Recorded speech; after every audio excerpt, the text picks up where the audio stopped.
नमस्कार दोस्तों, GK by CM Yadav YouTube channel पर आप सभी का स्वागत है। आज हम बात करने वाले हैं G20 शिखर सम्मेलन की। अब तक का सबसे महत्वपूर्ण टॉपिक और आने वाले एग्जाम के लिए सबसे महत्वपूर्ण टॉपिक सभी ने देख लिया होगा। 2 दिन देश में विश्व की सबसे शक्तिशाली कंट्रीज भारत में आई और उसके ऊपर भारत ने भारत मंडपम में नई दिल्ली में जो जोहर दिखाया है, जो अध्यक्षता की है, वो अब तक की सबसे शक्तिशाली अध्यक्षताओं में से मानी जाती है। प्यारे दोस्तों, वैसे तो G20 जो है उसमें 20 देश शामिल हैं, लेकिन ये एक रोटेशन के हिसाब से देखा जाए तो अब की बार नहीं तो अगली बार भारत में ही इसकी अध्यक्षता होनी ही थी। हर साल एक नया देश, यानी 20 देश हैं तो हर साल एक देश जो है वो इसकी अध्यक्षता करता है। 2023 में भारत को अध्यक्षता मिली है। अगर अब की बार नहीं मिलती, 2024 में मिलती, 2024 में मिलती, 2025 में मिलनी ही थी। एक रोटेशन का एक क्राइटेरिया है। तो आपको बता दूं, सिर्फ एक ही देश ऐसा है कि जिसको 2 बार अध्यक्षता मिली है G20 की। वो कौन सा देश है वो बताएंगे। और आपको बता दूं, सिर्फ 2 देश ऐसे हैं जिनको अब तक G20 की अध्यक्षता नहीं मिली है। वो कौन से हैं वो भी आपको बताने वाले हैं। तो बहुत सारी बातें जानने वाले हैं। और अब ये जो G20 है वो G20 नहीं रहेगा, अब वो G21 होने वाला है। और कौन सा देश उसमें जुड़ेगा वो भी आपको बताने वाले हैं प्यारे दोस्तों। तो जुड़ जाइएगा आप। टॉपिक रहेगा हमारा G20 शिखर सम्मेलन।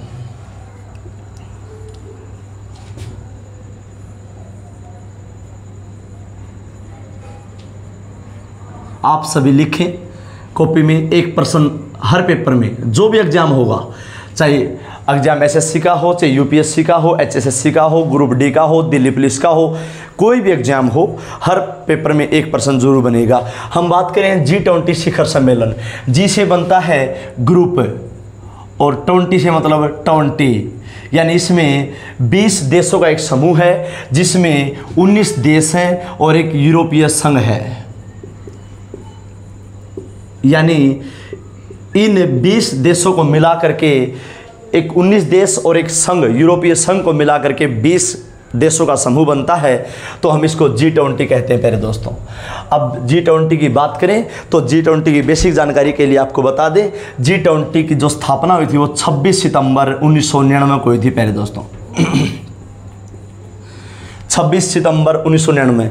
अब बात ये आती है कि G20 जो है वो किस प्रकार से काम करता है। और एक जो है वो था G7 जैसे काम करता है वैसे ही G20 काम करता है। G7 में 7 देश शामिल थे, लेकिन उसमें एक बार वह 2000 उसमें रूस ऐड हो गया था तो G8 बन गया था। लेकिन 2014 में क्रीमिया क्षेत्र पर हस्तक्षेप करने के कारण रूस को उस ग्रुप से निकाल दिया गया। तो G7 जैसे अर्थव्यवस्था के इकोनॉमिक क्राइसिस के कारण जाना जाता है, उसी प्रकार दुनिया के 20 देश जो इकोनॉमिक क्राइसिस के लिए जाने जाते हैं, अर्थव्यवस्था के मजबूत करने के तरीके जाने जाते हैं, उसी प्रकार से हम बात करें G20 की। और G20 के बारे में आपको धीरे धीरे एक बात आपको बताएंगे। तो G20 की स्थापना 26 सितंबर 1999 को हुई। इसका हेडक्वार्टर नहीं होता क्योंकि हर साल एक एक देश इसकी अध्यक्षता करता रहता है। तो साथ क्या लिख लें, एक एक बात आपको समझाने वाले हैं प्यारे दोस्तों। आज अब बहुत ही महत्वपूर्ण टॉपिक आप कर रहे हैं जो पेपरों में अक्सर पूछा जाता है, G20 शिखर सम्मेलन। अगर किसी ने चैनल को सब्सक्राइब नहीं किया, चैनल को सब्सक्राइब कर लीजिएगा। GK by CM Yadav YouTube channel को सब्सक्राइब और बेल आइकन ज़रूर दबा दें। हम बात करने वाले हैं इसका पहला शिखर सम्मेलन जो हुआ था, वो हुआ था 2008 में वाशिंगटन डीसी अमेरिका की राजधानी है। और जो अंतिम लास्ट टाइम हुआ था 17वां 2022 में, वो इंडोनेशिया में हुआ था। इंडोनेशिया। और 18वां जो हुआ वो अभी हुआ 9 और 10 सितंबर 2023 को भारत में। ये हुआ भारत में। और अब आगे जो 19वां होगा वो होगा 2024 में ब्राज़ील में प्यारे दोस्तों। जब किसी देश का जो सम्मेलन हुआ है उससे पिछला जो सम्मेलन हुआ वो, जो वर्तमान हुआ वो और जो अगला होगा वो, ये तीन देश यानी इंडोनेशिया, भारत और ब्राज़ील, ये ट्रोइका कंट्रीज कहलाती हैं। ट्रोइका कंट्रीज कहलाएंगे भाई। यानी इंडोनेशिया, भारत और ब्राज़ील, 3 कंट्री जहां भी जब भी सम्मेलन होता है, उसे पिछला सम्मेलन कब हुआ, किस देश में हुआ, वर्तमान किस देश में हुआ और आगामी किस देश में होगा, तो इन 3 देशों को ट्रोइका कंट्री कहते हैं। ट्रोइका यानी ये पिछला कहाँ हुआ, इंडोनेशिया, वर्तमान कहाँ हुआ, भारत, और अगला कहाँ होगा, ब्राज़ील। तो ट्रोइका, त्रिकोण के आकार का ट्रोइका कंट्रीज को नाम दिया गया है कि 3 देश जो हैं वर्तमान में, पिछला, वर्तमान और अगला, उसको ट्रोइका कंट्रीज कहते हैं। ट्रोइका कंट्री के बारे में भी आपने जानकारी मिल चुकी है। तो हमारे बीच हम बात करें हैं G20 शिखर सम्मेलन की। तो पहला वाशिंगटन DC 2008 में, 17वां, 18वां, 19वां आपके बीच। आगे बढ़ते हैं, लिख लिया वो सब ने। आपको बता दूं, सिर्फ दुनिया के 2 देश ऐसे हैं जहां अब तक G20 शिखर सम्मेलन नहीं हुआ है। वो है पहला ब्राज़ील, जिसमें 2024 में ब्राज़ील में होगा, और जिसमें 2025 में साउथ अफ्रीका में होगा। प्यारे दोस्तों, ये 2025 में, यानी 2 ही देश हैं, ब्राज़ील और साउथ अफ्रीका, जहां अब तक कोई भी G20 शिखर सम्मेलन नहीं हुआ है। तो 2 देश आपके उत्तर हो गए हैं। 2024 में ब्राज़ील में होगा, 2025 में साउथ अफ्रीका में होगा। अगर मैं बात करूं कौन सा देश ऐसा है, इकलौता देश जिसमें 2 बार हुए हैं G20 शिखर सम्मेलन, वो है अमेरिका। 2008 और 2009 एक साथ लगातार अमेरिका में G20 शिखर सम्मेलन हुआ था। प्यारे दोस्तों, ये आपकी बातों का जवाब मैं जो आपको शुरू में बोला था उसके बारे में। अगर हम बात करें तो भारत ने इसकी मेज़बानी पहली बार की है। भारत ने इसकी मेज़बानी पहली बार की है। मेज़बानी, और भारत ने अच्छी खासी मेहमान नवाजी करी है 20 देशों की। और सबसे बड़ी बात यह रही कि इसका जो थीम और वाक्य है, इसका थीम या वाक्य जो है वो है वासुदेव कुटुंबकम। वासुदेव कुटुंबकम। और इसका साथ थीम जोड़ रखी है one earth, one family, one future.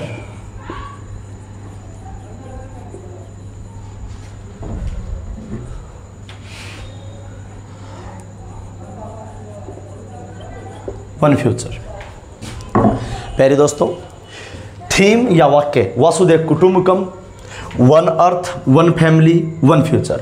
और इसका जो 2 दिन शिखर सम्मेलन चला है, उस दिन पहले दिन जो सम्मेलन हुए उसमें नाम भी दे रखे थे, उसके संग नाम दे रखे थे क्रमांक के। पहला जो समिट बैठक हुई, जो पहली बैठक हुई 9 सितंबर को, उस समय उसका पहला जो था, पहला एपिसोड था, 2 दिन शुरुआत हुई जो वन अर्थ सम्मेलन से शुरू हुई, फिर शाम के समय वन फैमिली से, और दूसरे दिन यानी 10 सितंबर को जो सम्मेलन हुआ उसको वन फ्यूचर का नाम दिया गया था।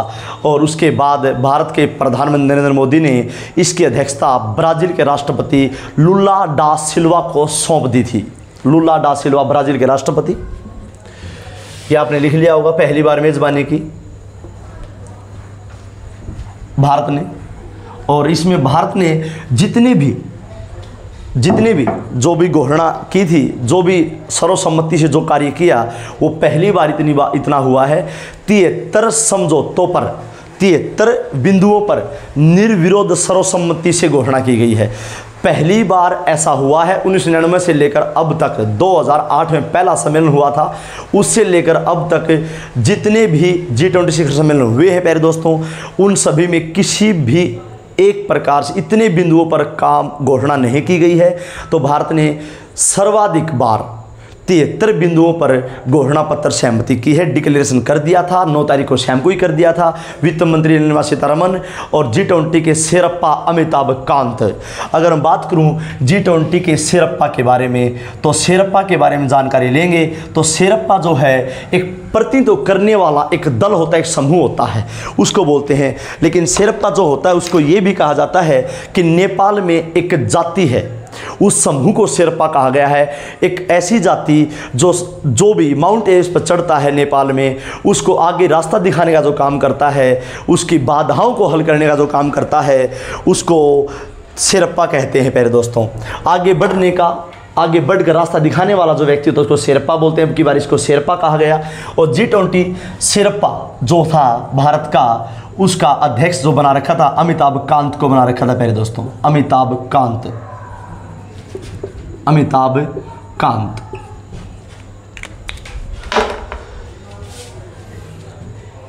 और अमिताभ कांत की बात करें तो ये इसके अलावा नीति आयोग के अध्यक्ष रह चुके हैं, पहले CEO थे अमिताभ कांत। अगर मैं इसके पीछे की बात करूं तो शेरप्पा की जो बैठक हुई थी, G20 शिखर शेरप्पा की जो बैठक हुई थी, G20 शेरप्पा की जो बैठक हुई थी, पहली बैठक जो हुई थी प्यारे दोस्तों, वो वित्त मंत्री निर्मला सीतारमण और RBI के गवर्नर केंद्रीय बैंक शक्तिकांत दास, इन दोनों ने की थी। और इनकी पहली बैठक बेंगलुरु में, कर्नाटक की राजधानी। वित्त मंत्री निर्मला सीतारमण और शक्तिकांत दास दोनों ने मिलकर पहली बैठक बेंगलुरु में की, कर्नाटक की राजधानी। और दूसरी बैठक जो हुई थी वो वाशिंगटन DC में हुई थी, अमेरिका की राजधानी वाशिंगटन DC। और तीसरी बैठक जो हुई थी वो गांधीनगर में हुई थी, गुजरात में, गांधीनगर गुजरात। यानी G20 शिखर सम्मेलन की शेरप्पा की जो बैठक हुई थी प्यारे दोस्तों, वो वित्त मंत्री और केंद्रीय बैंकों के गवर्नरों के बीच जो हुई थी, वो पहली बैठक बेंगलुरु में हुई, दूसरी बैठक वाशिंगटन DC में हुई और तीसरी बैठक गांधीनगर गुजरात में हुई। लेकिन उससे पहले मैं अमिताभ कांत की बात करूं, लिख लिया वो सभी ने मुझे लगता है। अमिताभ कांत की बात अगर आपसे करूं जो G20 के शेरप्पा हैं, उनकी बात करूं तो उन्होंने अपनी पहली बैठक अपने दल के साथ G20 शेरप्पा की जो पहली बैठक हुई थी भारत में, अमिताभ कांत की अध्यक्षता में,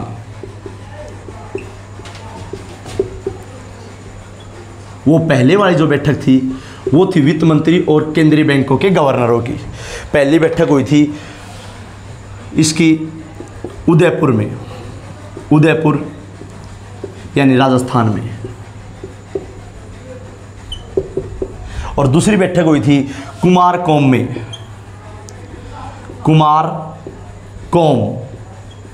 केरल में। और तीसरी बैठक हुई हम्पी कर्नाटक में, हम्पी कर्नाटक। और चौथी बैठक हुई हरियाणा के नूह में यानी मेवात में, नूह यानी मेवात में, मेवात भी कह सकते हैं, नूह भी कह सकते हैं, हरियाणा, नूह कहो या मेवात। यानी G20 शेरप्पा की जो सबसे महत्वपूर्ण शुरुआत की जो बैठक पेपर में पूछी जाए अगर आपसे अकॉर्डिंग टू एग्जाम, तो पहली बैठक राजस्थान के उदयपुर में, दूसरी बैठक कुमारकोम केरल में है और तीसरी बैठक हम्पी और कर्नाटक में है और चौथी बैठक हरियाणा के नूह में की गई थी। प्यारे दोस्तों, ये पहली प्रमुख 4 बैठक G20 शिखर सम्मेलन की पूरे भारत में जो अलग अलग राज्यों में की गई थी, अलग अलग शहरों में की गई थी। मुझे आशा है लिख लिया होगा आप लोगों ने। साथ के साथ बताते रहा करो भाई आवाज़ में कोई प्रॉब्लम तो नहीं है, कमेंट कर दिया करो भाई आवाज़ सही आ रही है, राइटिंग सही है, समझ में आ रहा है, या नहीं आ रहा, सब बताया करो भाई। अब भारत की बात करें तो भारत में एक कहाँ हुआ था, स्थान की बात करें, जो 9 और 10 तारीख को जो हुआ वो हुआ भारत मंडपम। भारत मंडपम ये है प्रगति मैदान नई दिल्ली, प्रगति मैदान नई दिल्ली में। भारत मंडपम में जो सबसे बड़ी बैठक हुई वो हुई भारत मंडपम में। भारत मंडपम की बात अगर मैं आपसे करूं तो 26 जुलाई एक कन्वेंशन हॉल है, ये कन्वेंशन मीटिंग के लिए बैठक बनाया गया है, कन्वेंशन सेंटर बनाया गया भारत ने। 26 जुलाई 2023 को नरेंद्र मोदी ने उसका उद्घाटन किया था भाई। जो भारत मंडपम है जहां पर 20 देशों के सर्वोच्च राष्ट्रपति, प्रधानमंत्री, सर्वोच्च पद के अधिकारी जो बैठे हुए थे, उसका उद्घाटन नरेंद्र मोदी ने 26 जुलाई 2023 को यानी ठीक 2 महीने पहले ही किया था। और इसको कन्वेंशन सेंटर के तौर पे भारत का बहुत ही अद्भुत एक कन्वेंशन सेंटर आपको बनाया गया है। और इसमें सबसे बड़ी जो अच्छी चीज़ है भारत मंडपम में वो है नटराजन की मूर्ति। नटराजन की मूर्ति 28 फीट ऊंची है। नटराजन की मूर्ति जिसकी ऊंचाई है 28 फीट है। ये इसके बाहर मुख्य द्वार पर बनाई गई है, मुख्य द्वार पर नटराजन की मूर्ति बनाई गई है और इसका वजन है 19 टन। नटराजन की मूर्ति का जो वजन है वो 19 टन का है। इसमें कुल 8 धातुओं का इस्तेमाल किया गया है, 8 धातु मेटल्स मिलाए गए हैं। तो भारत मंडपम के बाहर 28 फीट ऊंची नटराज की मूर्ति है जिसका वजन है 19 टन और धातु मिलाई गई है। इसमें जो धातु का मिश्रण किया गया है वो 8 धातु का मिश्रण किया गया है। प्यारे दोस्तों, भारत मंडपम बहुत ही शानदार जगह है, आप देख सकते हैं इसको। मैं आगे बढ़ूँ उससे पहले लिख लिया होगा आप सभी ने, प्रगति मैदान नई दिल्ली बहुत ही शानदार जगह है। अगर कभी मौका मिले दिल्ली जाने का तो ज़रूर देख के आए। अंत में जाते जाते आपको बता दें कि अब ये G20 क्यों नहीं रहा, क्योंकि इसमें 21वां संगठन मिल चुका है, अफ्रीकन संघ यानी अफ्रीकन संघ के अंदर 55 देश शामिल है। प्यारे दोस्तों, 55 देशों का एक समूह है। इसको भारत के इसको सदस्यता मिली है। तो अब हमारे G20 नहीं रहेंगे, अब G21 हो जाएंगे। आने वाले समय में जब ब्राज़ील में होंगे तो अफ्रीकन संघ के 55 देशों का समूह का एक अध्यक्ष वहाँ जरूर बैठेगा। प्यारे दोस्तों, इसके अलावा अंत में एक बार ये बता दें कि जो 20 देश हैं, 19 देश और एक यूरोपीय संघ है, वे कौन से हैं वे आपको एक ट्रिक के माध्यम से बता दें। ट्रिक क्या कहती है? ट्रिक आपके सामने, ट्रिक थोड़ी सी आसान भी है और थोड़ी सी लंबी भी है। तो ट्रिक कहती है गुरु, मैं दोबारा एक बार बोर्ड पे लिख दूं सारी एक ही लाइन में ताकि आपको अच्छे समझ में आ जाए।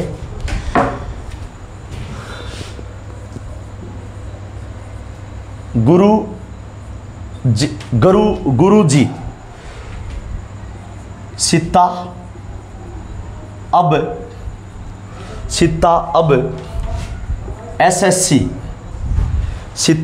SSC FCI में काम करती है, FCI में काम करती है। तो ट्रिक बन गई है, गुरुजी सीता अब SSC FCI में काम करती है। यानी इसे क्या क्या बनता है वो आपको जानकारी मिलेगी। मैं थोड़ा सा हल्का मार कर यूज़ करूँगा ताकि आपको देखने में प्रॉब्लम ना आए। जी से बनता है जर्मनी। प्यारे दोस्तों, यू से बनता है अमेरिका यानी USA, आर से बनता है रूस यानी रसिया, यू से बनता है UK यूनाइटेड किंगडम जिसको आप कह सकते हैं, और जी से बनता है जापान, आई से बनता है इंडिया। और अब की बार तो इंडिया ने अपना नाम इंडिया नहीं बल्कि भारत लिखा था, जहाँ पे नरेंद्र मोदी बैठे थे जिस टेबल पर, वहाँ आगे भारत लिखा था, BHARAT भारत। और इसके आगे मैं बढ़ूँ तो एस से बनता सऊदी अरब, सऊदी अरब। आई से बनता है इंडोनेशिया, और टी से बनता है तुर्की, तुर्की बनता है। ए से बनता है ऑस्ट्रेलिया,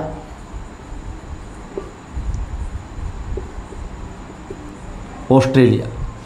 एक बार ध्यान से देखिए, गुरुजी सीता अब एसएससी एफसीआई में काम करती है।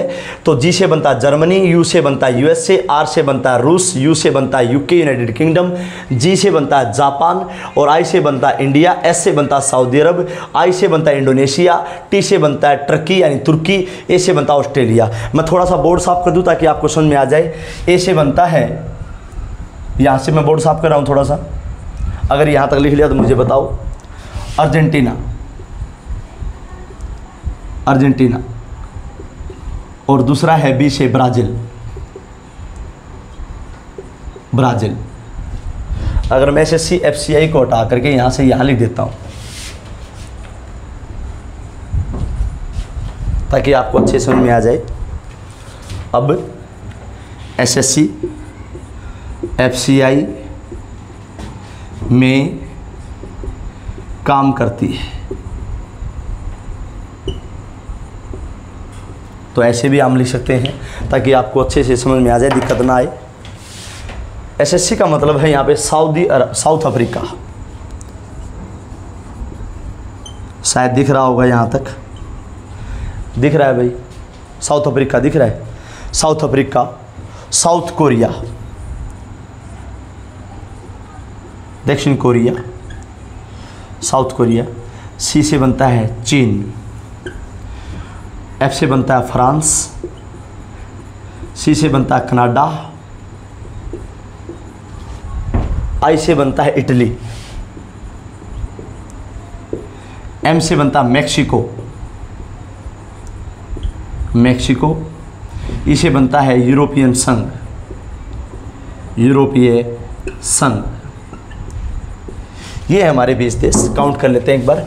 जर्मनी, यूएसए, रूस, यूके, जापान, इंडिया, सऊदी अरब, इंडोनेशिया, तुर्की, Australia, Argentina, Brazil. South Africa, South Korea, चीन, फ्रांस, कनाडा, इटली, मैक्सिको, यूरोपीय संघ। 1 2 3 4 5 6 7 8 9 10 11 12 13 14 15 16 17 18 19 20, पूरे 20 देश यूरोपीय संघ समेत। और अभी किसवा बन जाएगा? African union. तो दोस्तों वीडियो अच्छी लगी हो तो शेयर सब्सक्राइब ज़रूर करें। और अब मैं आपको बता दूं कि जो इस पर अलायंस पर जो समझौते हुए हैं वो सर्वसम्मति से हुए हैं। 73 बिंदुओं पर सहमति जड़ी हुई है और सर्वसम्मति 100% है। और इसमें 3 देश यानी भारत, अमेरिका, ब्राज़ील ने ग्लोबल बायोफ्यूल अलायंस भी किया है। 3 देशों ने मिलकर ग्लोबल बायोफ्यूल अलायंस 3 देशों ने मिलकर इसका किया है। जैसे कि अब हमारी जो पहले तेल से, पेट्रोल डीजल से गाड़ियाँ चलती थी, फिर उसके बाद हमारी इलेक्ट्रिक आया, अब आगे है ना बायोफ्यूल आ जाएगा। तो इलेक्ट्रिक गाड़ी के बाद जो हमारा आगे का स्टेप है वो है बायोफ्यूल, यानी इस ईंधन के द्वारा हमारी गाड़ियाँ चलेंगी, स्कूटियाँ चलेंगी, रेल चलेंगी, गाड़ियाँ चलेंगी। तो प्यारे दोस्तों वीडियो अच्छी लगी हो तो जय हिंद, जय भारत, नमस्कार, जय हिंद।